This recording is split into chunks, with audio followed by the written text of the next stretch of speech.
All right, so today we're talking about histograms. Now, histograms are like the bar graph version of frequency tables. Histograms are a graph that displays data from a frequency table.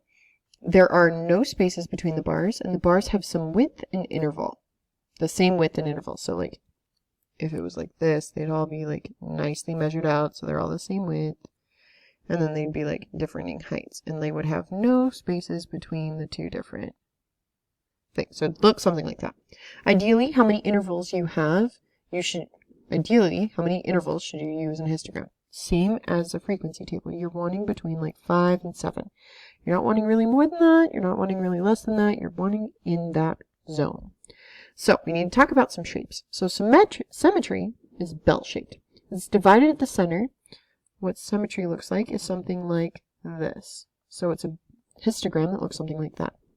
The mean, median, and mode are really close together. They're all about that center point, okay?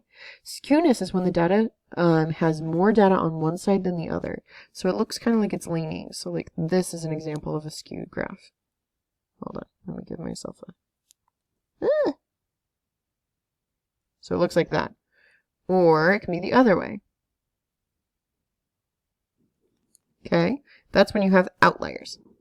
So each of the following have the shape. So this is symmetric. This one is right skewed because it has a tail on the right. And this one is left skewed because it has a tail on the left. All right? Okay. So uniformity is when they're all about the same height. No clear peaks. It's all very boring data. Okay? Right here, the number of peaks will tell me a few things.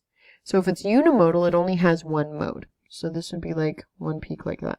Bimodal has 2 peaks. So this one is technically bimodal.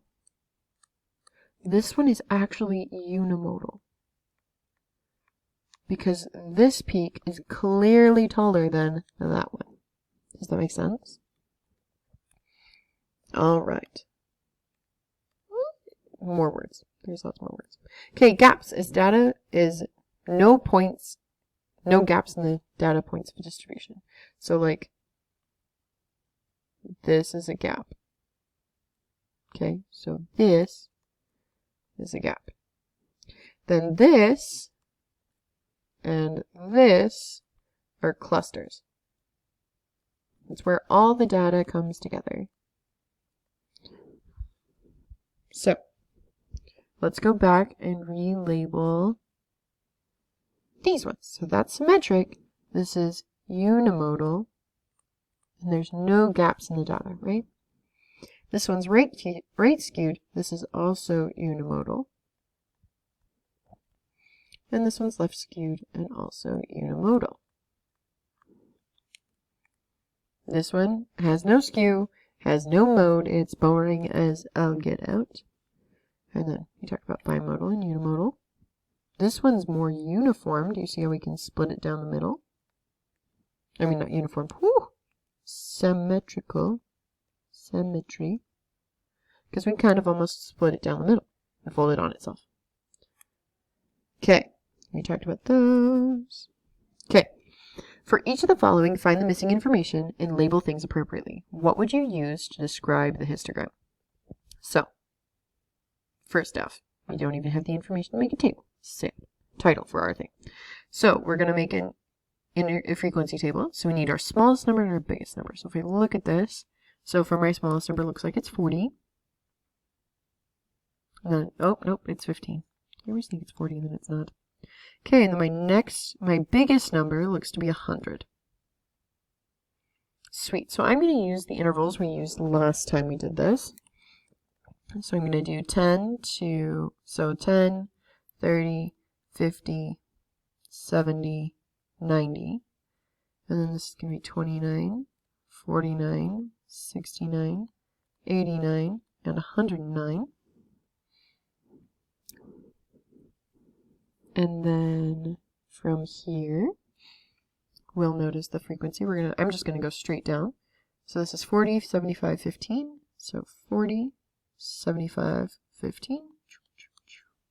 Then we've got 85, 65, 90, 85, 60, 80, then 80, 85, 65, then we have 75, 70, 55, 95, 100, and 70, then another 70, 75, 60, then 80, 65, 85, then 100, 100, 20, and then 75 and 25. So this one's 3, 1, 6, 14, and 5. So here, this is only 1, 2, 3, 4, 5, 6 tall. And I want to go 14, so I'm actually going to add myself another one.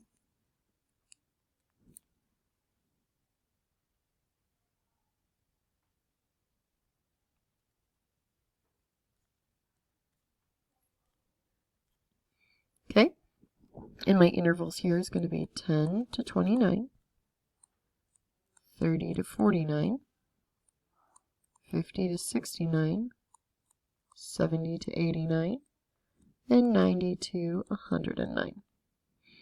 So in this first one, I want it to be 3, and I'm actually going to count these by 2. So this is going to be 2, 4, 6, 8, 10, 12, 14. So my first one, I only want 3. So here, this is 3. Then my next section is only going to have 1 in it. Then my next section has 6.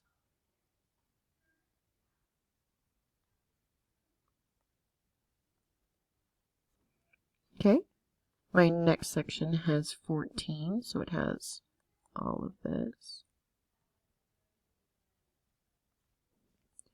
And then my last section has 5.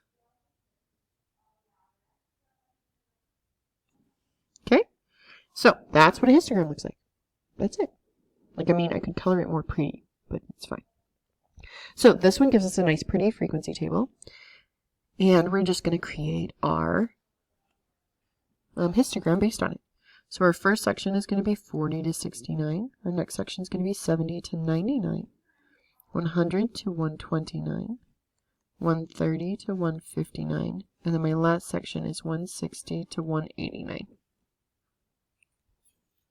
So this first interval has exactly 1. Then my second interval has 4, so I do the 4 boxes here. My next interval has 5 in it.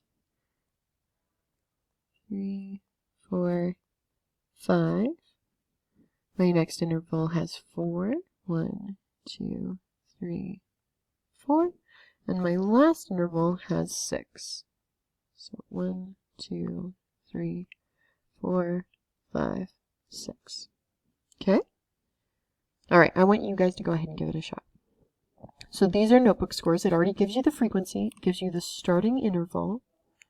Remember that the next number will start at 21. So you can't have them overlap. Then I want you to make the frequency table based on that. Once you do that, this one gives you the frequency table. I want you to make, gives you the histogram. I want you to make the frequency table. Then here, go ahead and give this one a shot. It gives you year values. You're going to tally them up and find the frequency, and then make your histogram. And then you will have a quick quiz at the end that's just asking for this information. All right? Okay? And that is the end. Go ahead and write your recap.